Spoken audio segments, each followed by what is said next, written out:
Saludos, aquí Tut the Builder, y en este episodio del curso Rust a fondo vamos a estar tomando un pequeño receso del tema de manejo de memoria para seguir explorando el sistema de tipos de datos, el Type System, como se conoce en inglés, de Rust.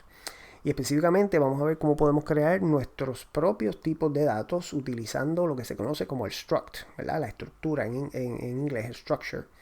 El struct, a diferencia de un array o a diferencia de un vector, en el caso de esos, pues todos los elementos tienen que tener el mismo tipo de datos. El struct nos permite tener elementos o campos, como se conocen en el caso de los struct, con diferentes tipos de datos. Entonces hay tres tipos de struct en Rust y todos se definen utilizando la palabra clave struct. Hay un tipo de dato, un tipo de struct en Rust que se conoce como el struct unitario, el unit struct, y es que simplemente tiene un nombre, vamos a decir así, se define de esta forma. Al momento no vamos a estar discutiendo en específico el Unix struct porque toma relevancia cuando hablamos del tema de manejo de errores tipos de datos más especializados, cuando también hablamos de los traits en Rust. Así que por el momento este tipo de struct no lo vamos a estar tocando. Existe otro tipo de struct que se conoce como el tuple struct, y es que tiene el nombre y entonces, como los tuples, entre paréntesis, pues tenemos entonces los campos que va a tener ese struct. Igual que un tuple, vamos a decir aquí, el tipo de datos sería usize, ¿verdad? Y esto entonces sería un tuple struct que tiene dos campos de tipo usize. Al igual que los tuples normales, pues este tipo de struct no tiene nombres en los campos, ¿verdad? Tendríamos que acceder a los campos utilizando los índices empezando en 0 con el operador del punto. Y el tercer tipo de struct que existe en Rust es el struct con campos nombrados, ¿verdad? El name field struct, que es el que vamos a estar viendo aquí inicialmente en este ejemplo, en donde le damos nombres a los campos. Usamos el colon para entonces especificar el tipo de dato, parecido a una definición de una variable, ¿verdad? Y separamos los campos con coma, ¿verdad? Vamos aquí a definir un campo pixels que va a tener el vector de bytes de esa imagen, y un campo size que va a tener las dimensiones como 2 usize de esa imagen, ¿verdad? Entonces vamos acá a definir la función main, y dentro de la función main vamos a necesitar un par de dimensiones, ¿verdad? Vamos a decir const dim 720p. Vamos a decir que es un tuple precisamente de 2 usize, ¿verdad? Y vamos entonces a definirlo con las dimensiones: el ancho de 720p, que es 1280, el alto 720, obviamente. ¿Ok? Entonces, ¿cómo definimos una imagen utilizando nuestro struct, ¿verdad? Vamos a poner un nombre a la variable, vamos a decir image1, y utilizamos el nombre del tipo de dato. Y bien parecido a la definición, el nombre del campo con el colon, pero ahora entonces vamos a asignarle un valor. Vamos aquí a utilizar el macro de Beck. Vamos a iniciar los elementos del Beck con 0 y vamos a utilizar las dimensiones, ¿verdad? Aquí queremos dim720.0 por dim720.1, ¿verdad? Que viene siendo el ancho por el alto. ¿Ok? Y el size, pues como es un tuple, podemos utilizar directamente, ¿verdad? Ese tuple de dim720p. Aquí añadimos el semicolon. Y entonces vamos a utilizar un print line con un formato aquí. Vamos a decir image. Y vamos a ver cuántos píxeles tiene. Ok. Y vamos a estar utilizando aquí para los comodines el img1.size.0 img1.size.1 y img1.pixels.len. ¿Ok? Formatear esto aquí. Y ahora damos los cambios. Vamos a hacer un cargo run. Y el resultado, ¿verdad? Tenemos aquí image, tenemos aquí las dimensiones y el número de píxeles, ¿verdad? Que viene siendo el número de elementos que tenemos en ese vector, ¿verdad? Ahora, ¿qué pasa? Pues vamos a notar que si cada vez que tenemos que definir, ¿verdad? Una variable de este tipo de datos, pues tenemos que hacer todo esto, pues se puede poner un poco repetitivo y tedioso, ¿verdad? Y para eso entonces vamos a ver cómo podemos asociar funcionalidad a los structs. Eso lo podemos hacer con lo que se conoce como un impl block, ¿verdad? Un bloque impl de implementación, ¿verdad? En estos bloques es donde podemos asociar funciones a este tipo de datos. Y esas funciones se dividen en dos tipos. Funciones que son asociadas al tipo de dato, no reciben como parámetro ninguna instancia del tipo de dato y se conocen como funciones asociadas. Y métodos, que esas sí son funciones que su primer parámetro va a ser una referencia o directamente el tipo de dato como tal. Y en ese caso, pues esos son funciones que se conocen como métodos definidas dentro del impl block. ¿Okay? En el impl ponemos aquí el nombre del tipo de dato y vamos a crear lo que se conoce como un constructor, ¿verdad? En otros lenguajes de programación. En Rust tradicionalmente se usa la palabra new, no es una palabra clave reservada, ¿verdad? No tiene que ser new, pero normalmente eso es lo que se utiliza. ¿Y qué es lo que queremos recibir aquí para crear una imagen? Pues básicamente lo que va a diferenciar una imagen de otra va a ser las dimensiones.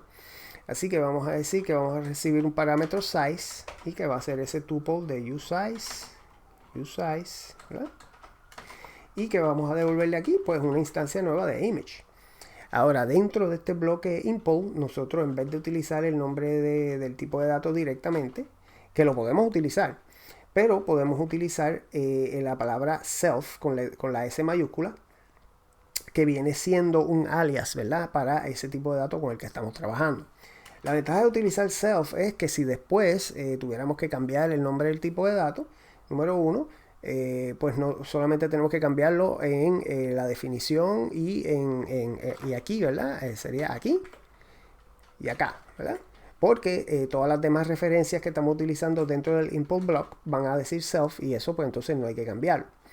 Y también, aparte de eso, pues cuando veamos las estructuras de datos que utilizan genéricos, ¿verdad? Y los nombres de las vidas, ¿verdad? De referencias, pues el nombre de un tipo de datos se puede poner bastante complejo. Y para reducir, ¿verdad? A lo que tenemos que escribir y esa complejidad del código a la hora de leerlo, pues ahí self también es de gran ayuda, ¿ok? Pues dentro de este vamos a copiar este código aquí. Vamos a darle un paste aquí, podemos eliminar esta parte, podemos aquí self también. Eliminamos aquí el semicolon. Entonces, ¿qué pasa? Tenemos un parámetro que se llama size, que es el tuple, que viene siendo lo mismo que necesitamos para el campo size aquí. O sea que a este campo size le pudiéramos asignar aquí esa variable size, ¿verdad? Ese parámetro, ¿verdad? Pero como tienen el mismo nombre, esa variable y el campo, pues existe un atajo, ¿verdad? Que podemos tomar y es que simplemente escribimos solamente el nombre una sola vez, ¿verdad? Y Rust puede determinar entonces que estamos asignándole ese valor a ese campo. Entonces aquí en los pixels, en vez de tener esto aquí directamente, size.0 por size.1. ¿Ok? Y entonces ahora acá en nuestro código podemos eliminar esto aquí y podemos hacer un image colon new y le pasamos entonces ese tuple, ¿verdad? Que definimos como constante Y si guardamos los cambios, hacemos un cargo run y vemos que tenemos el mismo resultado, pero ahora aquí lo que tenemos es una sola línea de código, ¿verdad? Y si tuviéramos que definir otra variable, ¿verdad? Image2, pues sería image new, ¿verdad? Y utilizamos aquí las mismas dimensiones. Vamos a ponerle aquí un underscore al frente porque no lo vamos a estar usando por ahora. Y vemos que no tenemos ningún tipo de error. Así que el constructor ya nos permite tener una definición aquí en las variables mucho más concisa, ¿verdad? Y mucho más fácil de trabajar y de leer también, ¿verdad?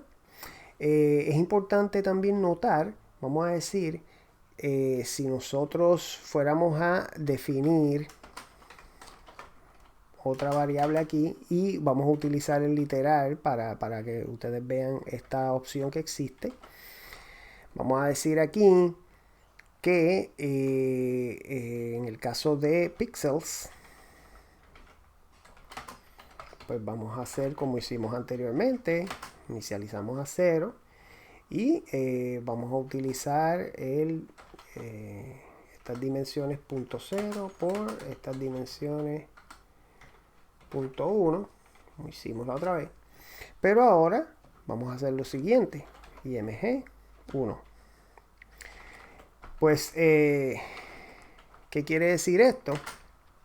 Que si tenemos un struct ya definido con sus valores y quisiéramos utilizar esos valores para la definición de otro struct, esta es el syntax que podemos utilizar, ¿verdad? Nosotros podemos definir específicamente campos que queremos que sean diferentes entre esos structs. Y los campos que queremos que sean iguales, pues utilizamos este syntax de los punto y el nombre del otro struct, ¿verdad? Que tiene los valores iguales, ¿verdad? Vamos a hacer también ese print aquí. Y entonces limpiamos la pantalla. Hacemos un cargo run y en efecto vemos que tenemos exactamente, ¿verdad?, los mismos valores. Así que eso es otro tipo de atajo que se puede utilizar cuando estamos definiendo otro struct y queremos utilizar los mismos valores de un struct que ya tenemos existente, ¿verdad? Pero aquí no vamos a estar utilizando eso. Vamos a volver otra vez aquí a utilizar la función asociada. De hecho, este syntax aquí del doble colon es el que se utiliza para acceder a las funciones asociadas de un tipo de dato, de un struct, a diferencia de cuando veamos los métodos que se acceden utilizando el punto.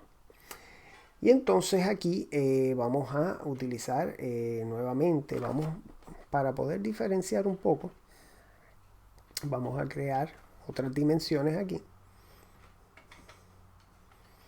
Vamos a decir que estas son 1080, ¿verdad? Y si mal no recuerdo, es 1920 por 1080. Esas son las dimensiones de el Full HD, como se conoce, ¿verdad? El 1080p. Y entonces vamos a utilizar eso aquí. 1080p. Vamos a ver en efecto. Exactamente, ¿ve? Aquí ahora sí tenemos que tienen las dimensiones diferentes, ¿verdad? Del 720p y el 1080p. Tenemos esas dos imágenes, ¿verdad? Entonces, ¿qué pasa? Vamos a ver que este código aquí, para imprimir ese struct, pues también puede ser un código que se pone repetitivo, ¿verdad? Cuando tenemos diferentes instancias. Y es el caso perfecto para demostrar cómo podemos definir entonces un método, ¿verdad?, para este struct. Y vamos a hacer eso ahora mismo. Vamos aquí. Y tradicionalmente también en Rust se utiliza el nombre toString cuando tenemos un método que lo que hace es que convierte, ¿verdad?, un struct. No lo convierte, en realidad lo que hace es que produce, ¿verdad?, texto, una versión en texto de una estructura de datos, ¿verdad? Y para poder hacer eso necesitamos la información que está en el struct. Ahora bien, Si nosotros, por ejemplo, definimos aquí un parámetro, vamos a decir img, de tipo image, ¿verdad? Y entonces vamos a producir un string, ¿ok? Pues ¿qué pasa? Que este parámetro, ¿verdad? Como vimos cuando hablamos del sistema de ownership, ¿verdad? De pertenencia, al recibir un image, ¿verdad? Directamente este método pues estaría tomando pertenencia de ese image, ¿verdad? Cuando llamamos este método, la imagen pasaría el ownership dentro de este método, como pasa también con las funciones normales. Y de ahí en adelante pues no pudiéramos utilizar más esa estructura, ¿verdad? Porque ya una vez que termina la función, a menos que devuelva nuevamente el image, pues ya el ownership pasa dentro del método, y una vez que termine el método, pues sería el proceso del drop, ¿verdad? Así que en realidad lo que necesitamos aquí, y en el caso de imprimir, no vamos a hacer ningún tipo de cambio a esa estructura. Así que lo que necesitamos es una referencia compartida, ¿verdad? Una referencia inmutable, que vendría siendo esto así. Ahora, ¿qué pasa? También existe un atajo, ¿verdad? Para reducir el código y para ayudar la legibilidad. En vez de tener que hacer esto, definir un parámetro, ¿verdad? Y ponerle la referencia, el nombre, el tipo de datos, podemos utilizar nuevamente la palabra self, pero en este caso con la S minúscula, ¿verdad? Así que este método es un método porque recibe una referencia a la estructura de datos, o la estructura de datos directamente, ¿verdad? No tiene que ser una referencia. Estamos utilizando esta palabra aquí, self, y esto entonces convierte a esta función en un método, ¿verdad? Porque está también ubicada dentro de este import block, ¿verdad? Así que aquí vamos entonces a definir como tal el cuerpo. Vamos a venir acá. Vamos a tomar este mismo código. En vez de utilizar aquí println, vamos a utilizar un macro que funciona de la misma forma que println. Lo único que lo que hace es que en vez de imprimir a la pantalla, pues devuelve, ¿verdad? Un string. ¿Ok? Y entonces, aquí, en vez de utilizar el image1, vamos aquí. Vamos a poner aquí self, ¿verdad? Y con eso ya tenemos este método que produce ese string. Y podemos venir aquí. Aquí podemos eliminar este código también. Y simplemente podemos hacer img1 punto toString, ¿verdad? Pero ¿qué pasa? Esto lo que está es produciendo un string. Si lo queremos imprimir, pues vamos a hacer println. Ponemos el comodín. Y entonces llamamos el método. Vamos a hacer lo mismo aquí con el img2, ¿verdad? Y ahora si guardamos los cambios y hacemos el cargo run, vemos que el output es exactamente el mismo. Así que simplemente con añadir esa función asociada como constructor aquí y añadir ese método, ¿verdad? ToString aquí, que recibe una referencia, pues ya notamos una gran reducción. El código se ve mucho más limpio, ¿verdad? Más legible. Y ese es el poder, ¿verdad? De atar esta funcionalidad directamente a un struct.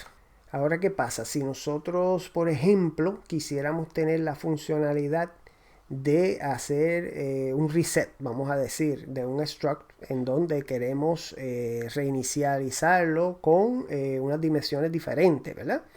Vamos a decir aquí, vamos a definir aquí, este struct ahora tiene que ser mutable, ¿verdad? Porque vamos a hacer cambios a ese struct. Y vamos a decir que sería img2.reset, y le estaríamos entonces pasando las dimensiones de 720p, ¿verdad? Y para confirmar los cambios, pues imprimimos nuevamente.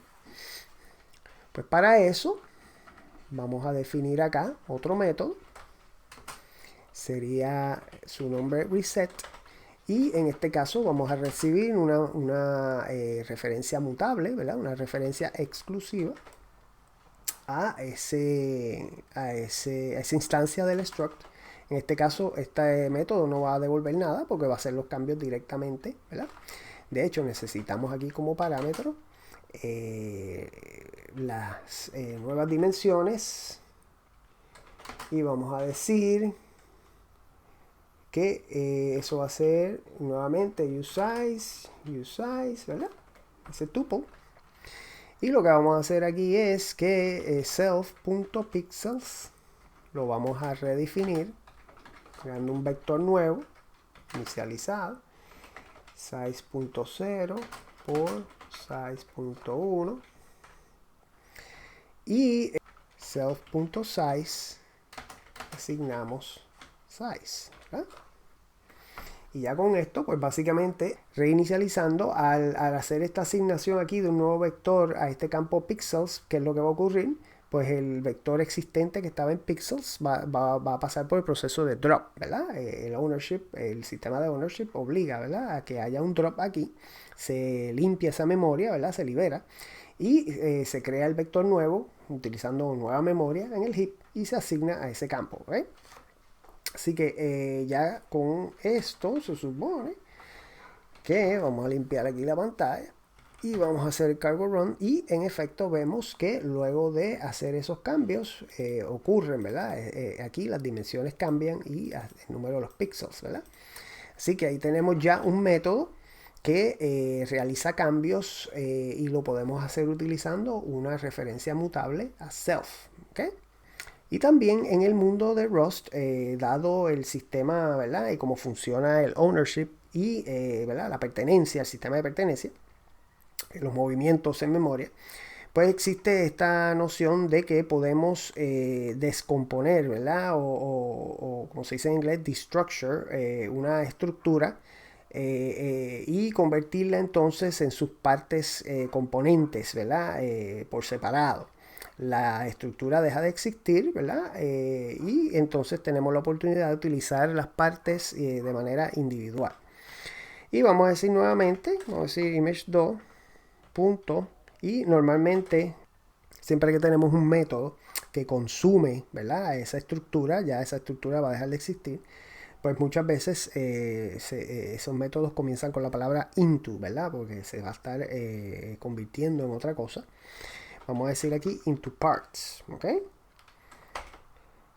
Y entonces, pues este tipo de método también nos permite utilizar acá a mano izquierda del signo desigual lo que se conoce como un patrón, ¿verdad? En donde vamos a recibir esos componentes. Vamos a decir que into parts nos va a devolver precisamente el vector de pixels y el tuple de los useSize, ¿verdad? Vamos a decir aquí, vamos a llamarlo size nuevamente. Y entonces vamos a hacer un print line en donde imprimimos los diferentes valores, ¿verdad? Vamos a decir que imprimimos pixels.len, imprimimos size.0 y size.1, ¿ok?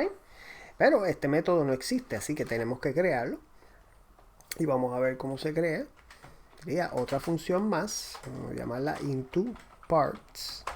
Y aquí no estaríamos recibiendo una referencia de ninguna clase, ¿verdad? Sería directamente esa instancia, estaría pasando el ownership dentro del método, porque este método va a descomponer, ¿verdad? Va a consumir esa instancia.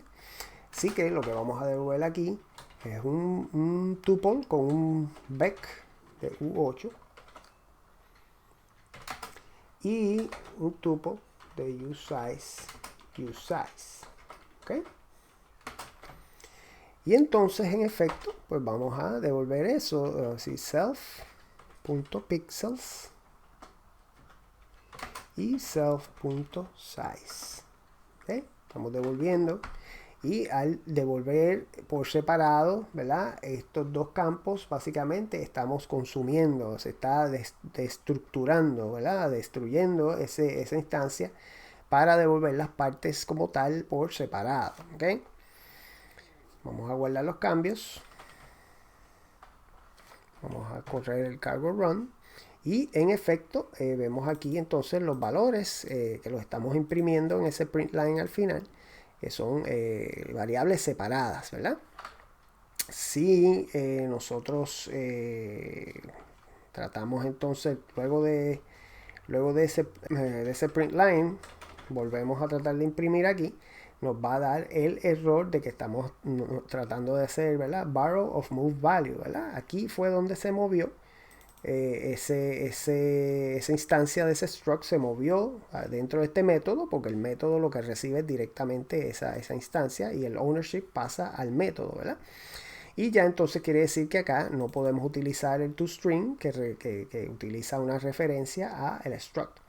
De hecho, eso es importante notar que cuando llamamos métodos, por ejemplo aquí toString y aquí reset, si se fijan, no, en ningún momento tenemos que hacer una referencia, crear una referencia mutable en este caso, o una referencia inmutable en este caso, a esta estructura. Y eso es porque el operador de punto en Rust automáticamente se encarga de crear la referencia que sea necesaria para poder llamar a ese método. Esto básicamente, en el caso de reset, es como si estuviéramos haciendo este código aquí. ¿Okay? Primero creando una referencia mutable y luego entonces llamando ese método, pasándole, ¿verdad? Como su primer parámetro, la referencia mutable. Pero el operador de punto en Rust nos permite obviar, ¿verdad? Esa sintaxis que es más explícita y hace que el código sea mucho más claro para leer y mucho más fácil de manejar. ¿Okay? Así que esta estructura con campos nombrados, ¿verdad? Es un tipo de los structs que podemos crear en Rust. Vamos a decir que en el caso de este campo aquí, donde recibimos este tuple de 2 usize, nosotros quisiéramos ser un poco más estrictos o un poco más expresivos, ¿verdad? En qué tipo de datos estamos utilizando aquí. Pues para eso pudiéramos utilizar el otro tipo de struct que existe en Rust. Y es el tipo de struct que se conoce como el tuple struct. Vamos a crear aquí struct, vamos a decir size con S mayúscula. Y en efecto recibe un usize, ¿verdad? Esto es lo que se conoce como un tuple struct. Y al igual que el otro tipo de struct, ¿verdad? Con campos nombrados, también podemos definir métodos y funciones asociadas, ¿verdad? Así que en el caso de size, vamos a definir aquí un constructor new, en donde pudiéramos decir que recibimos los parámetros por separado, width, usize y height, usize, ¿verdad?